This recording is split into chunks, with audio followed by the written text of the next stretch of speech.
When 14-year-old Jacob and his mom moved into an old rental home in Ohio, they thought it was only temporary. The landlord warned them the place was a bit noisy, but rent was cheap and they needed a fresh start. From the moment Jacob walked inside, he felt watched. The air was heavy, as if the house were holding its breath. The wooden floors groaned even when no one stepped on them. The walls seemed to shift with every gust of wind. Their first night, Jacob couldn't sleep. The house kept making soft tapping sounds, like fingertips knocking gently against the walls. Then he heard a whisper, very close. "Jacob!"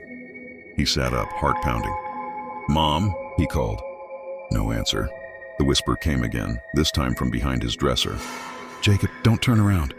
Frozen in fear, he stared at the wall. Silence followed, long and suffocating. When he finally found the courage to run to his mom's room, she brushed it off as a dream. But the next morning, Jacob found long scratch marks on the floor beside his bed. Night 2 was worse. Around 2 a.m., the house began repeating his footsteps. When he walked down the hallway, another pair followed half a second later. When he stopped, it stopped.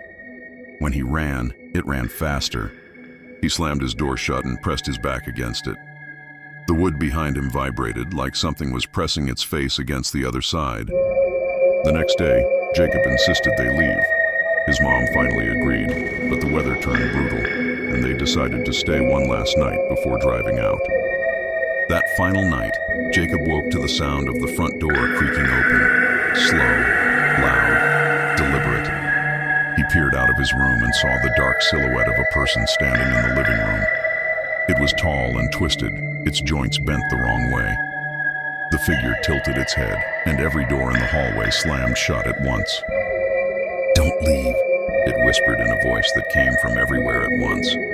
Jacob screamed for his mom. She rushed out, grabbed him, and ran to the front door, only to find it sealed like it had never opened before. The house groaned like it was laughing. Neighbors still say they hear screams coming from that home on stormy nights. But no tenant has ever stayed long enough to explain why.